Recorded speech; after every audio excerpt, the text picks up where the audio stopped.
Sean ustedes bienvenidos. Lo que nos convoca hoy es el hantavirus.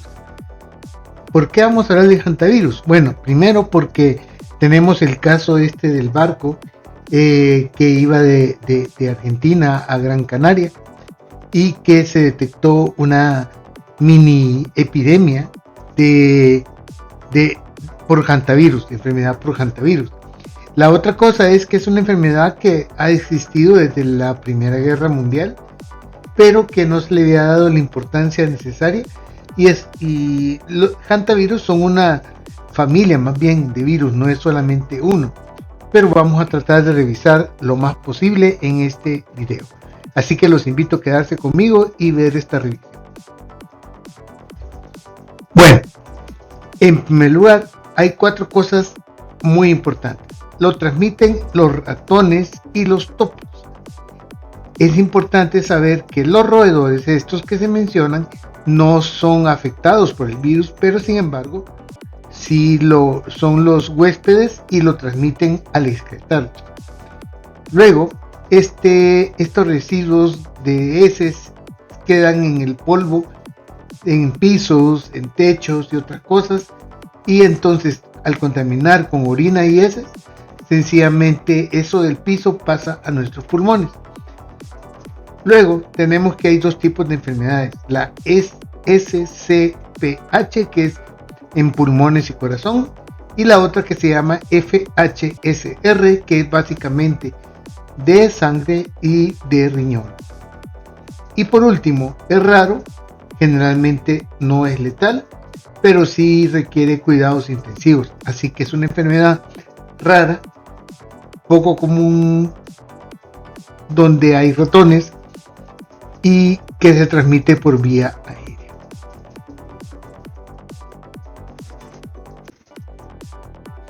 Ok, recordemos que los virus son partículas de DNA o RNA que están incompletas y tienen que tener un huésped que haga que produzca su material genético. En este caso, los Hantaviridae, que es la familia de estos hantavirus, prácticamente son virus RNA, y los brotes humanos no ocurren por mutaciones radicales de esos segmentos, sino por el contacto directo. Así que eso es importante saberlo, que en lugares donde hay ratones pueden haber hantavirus. Entonces tenemos un ciclo que es de la siguiente forma: el roedor porta el virus a largo plazo, no tiene síntomas, el animal vive, se reproduce, todo normal, pero como lo pasa constantemente eliminando, se queda a través de sus orina, de sus heces y de la saliva en las superficies. El virus está perfectamente adaptado para vivir en estos roedores sin matar, y nuestra única defensa es evitar la exposición a los roedores y a las superficies contaminadas. Así que vamos a ver también un poco de prevención. Y me dirán ustedes, bueno Roberto, ¿y tú cuántos casos has visto? Bueno, en realidad yo solamente he visto uno, que fue en el caso de una vivienda donde prácticamente era del libro la contaminación. Habían muchos ratones, la gente pasaba limpiando las superficies y sencillamente la inhalación los llevó a contagiarse de la enfermedad. Estas personas viajaron a Estados Unidos para ser estudiados y ahí se determinó que tenían este hantavirus. Ok, ¿dónde está? En toda América, desde el sur hasta el norte hasta el sur. Y en el caso de Europa y Asia, lo que hay es en el caso de Asia y de Europa. En África y en Oceanía no se han determinado ningún tipo de casos. La diferencia es que en el caso de las Américas, en América, casi siempre hay enfermedad cardiopulmonar. Y en el año 93 al 2023 han habido 890 casos confirmados. Y el área más importante es alrededor del río Mississippi. En el caso de Europa y Asia es casi siempre enfermedad renal, de 1500 a 5000 casos, y en el mundial se habla de que hay 10.000 a 100.000 infecciones por año. Recordemos, no todos los pacientes se ponen tan graves.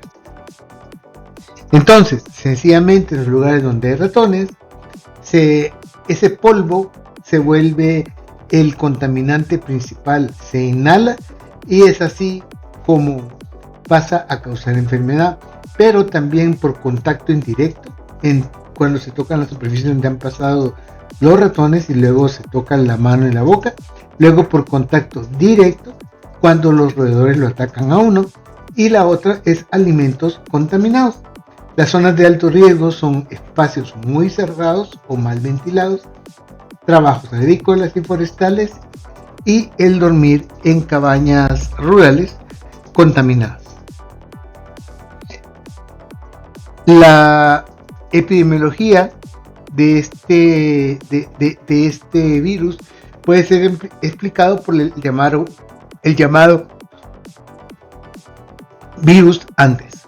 En la región en la que se dio fue principalmente Argentina y Chile, y el fenómeno es el único caso en el que se ha transmitido de persona a persona en forma documentada, o sea que no hubo, digamos, transmisión por las heces y expresiones de los ratones, y es muy poco común, pero sí existe y se ha descrito que estas personas pudieron hacer la transmisión de persona a persona. Sencillamente, ¿cómo se produce la enfermedad? Vamos a tratar de explicarla en la forma más fácil. Se produce una inflamación por mediadores, hay una reacción excesiva del cuerpo y viaja el virus por los vasos sanguíneos, ya que este virus tiende a alojarse en las paredes de estos. En el caso de la enfermedad pulmonar, el líquido inunda los alveolos, causando un edema pulmonar masivo y un shock. En el caso de los riñones, sencillamente los fluidos contaminados llegan al riñón y ahí se produce una insuficiencia renal aguda y una hemorragia severa. No hay destrucción masiva directa del tejido por el virus, sino que sencillamente es por la inmunidad sobredimensionada la que es la principal amenaza. Las dos caras. Como ya dijimos, la enfermedad pulmonar lleva a edema y a sangrado. En ocasiones hay síntomas gastrointestinales que son como los que se presentan primero y luego entra en fase crítica el paciente con shock, disnea y un edema pulmonar. La muerte se produce en 20 a 40% de estos pacientes. En el caso de Europa y Asia, que es la enfermedad renal, se produce una caída de la presión arterial, los vasos sanguíneos son dañados y se produce una hemorragia. Generalmente la incubación es de 1 a 2 semanas, se produce fiebre, dolor de espalda intenso, visión borrosa, y en la fase crítica hay una insuficiencia renal aguda, caída de la presión arterial, problemas de coagulación y mueren hasta 15% de los pacientes. En el caso de América, el colapso cardiopulmonar, luego de tener síntomas casi como una gripe, fiebre, dolor de cabeza, dolor muscular, se produce la fase 2, que es la fase de deterioro rápido. Y es ahí cuando tose el paciente, le falta el aire bastante fuerte, que es lo de la disnea, y al final de cuentas hay hemorragia. La letalidad roza el 40%. La evolución es tan rápida que generalmente los pacientes son ingresados a cuidados intensivos en cuestión de horas. En Europa y Asia, como dijimos, es más frecuente la enfermedad de tipo renal. Estos pacientes mueren desde 1 hasta 15%. Generalmente tienen una nefropatía de leve a severa, y se ha visto que en el caso del virus tipo Seúl, que sí es transmitido por ratas definitivamente, puede causar daño renal. Algo importante es que las ratas que son usadas como mascota pueden estar infectadas de este virus. Y luego tenemos el virus Hantavirus, el otro era el virus Pumala, el virus Hantavirus brava. Ese sí es más letal, de 10 al 15%. Tiene una fase en la que el paciente no orina, tiene una insuficiencia renal aguda y tiene un riesgo de enfermedad severa. Entonces, la fiebre, el dolor muscular y la fatiga pueden confundirse, ya que son síntomas que son similares a la infección por COVID-19 y por influenza. Generalmente se hace el diagnóstico por ELISA y por una PCR en la fase aguda. La clave es interrogar al paciente sobre la exposición a roedores en las últimas de 1 a 8 semanas. El historial de haber estado en cabañas, haber limpiado cobertizos y hacer trabajos rurales es muy importante, ya que generalmente no se presentan estos antecedentes en los otros pacientes con COVID-19 y con influenza. El diagnóstico, como ya dijimos, se hace por PCR o por ELISA. En el caso de la enfermedad pulmonar no hay un tratamiento específico y el usar ribavirina definitivamente no mostró que hubiera una ventaja en utilizarlo. El tratamiento de soporte como la ventilación mecánica, el manejo cuidadoso de fluidos, el oxígeno,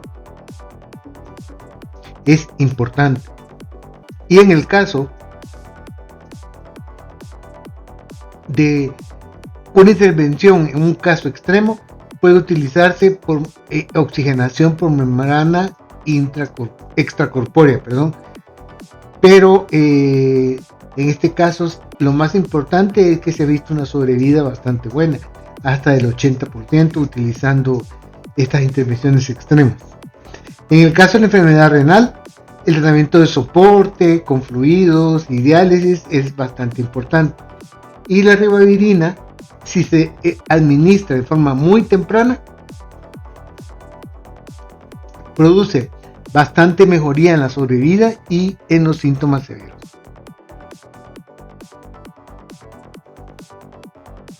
Entonces, barrer en seco o aspirar es la forma más fácil en poder adquirir este virus.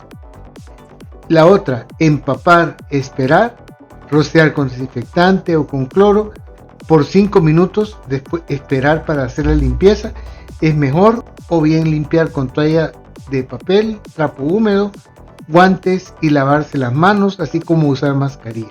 Es la forma más segura de prevenirlo.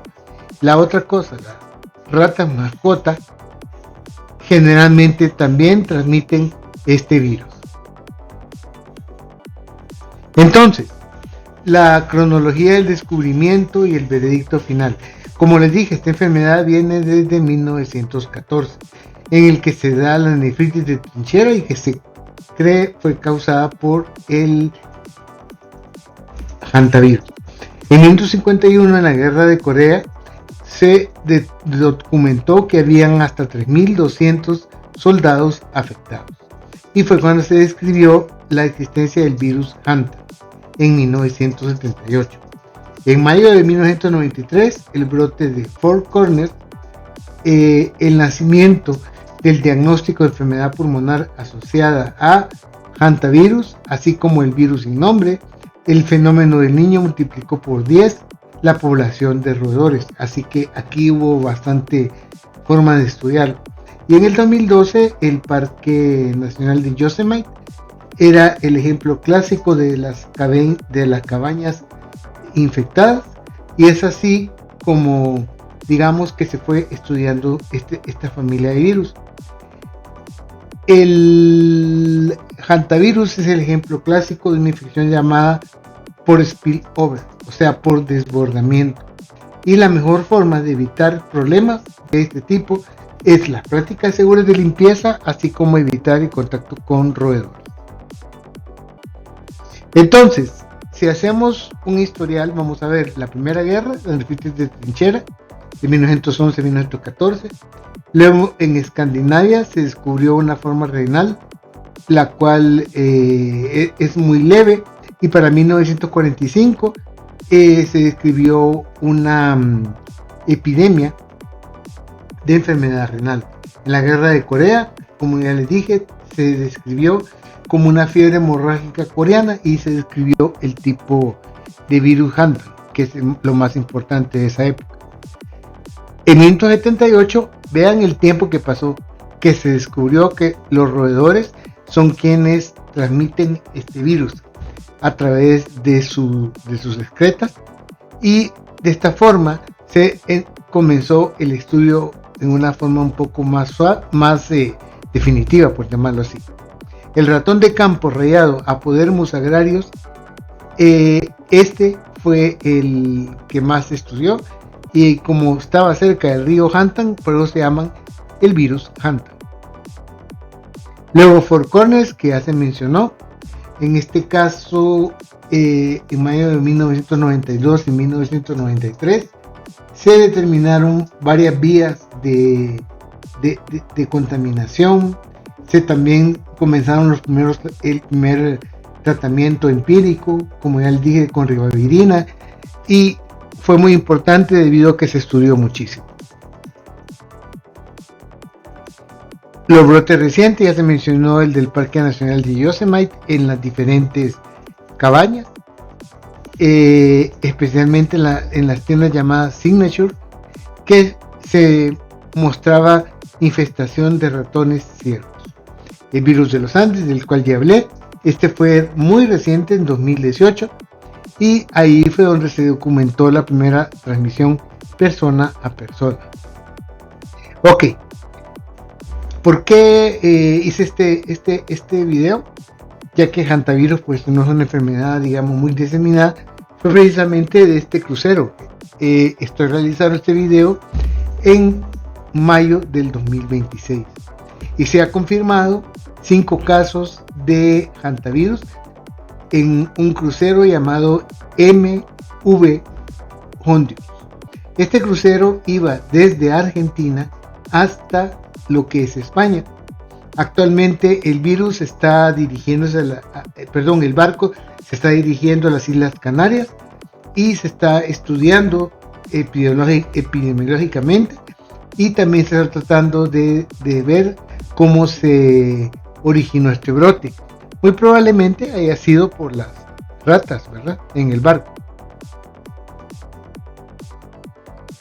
Y por último, una de las preguntas que surge cuando se habla de hantavirus es el caso de Brittany Murphy. Brittany Murphy era una actriz que murió en el 2009 por una neumonía severa. Si ya conocemos lo que he mencionado a lo largo de este video, se trató de determinar por qué la neumonía que le dio fue tan severa. Primero se pensó en una paciente anémica que probablemente también estaba intoxicada por múltiples drogas.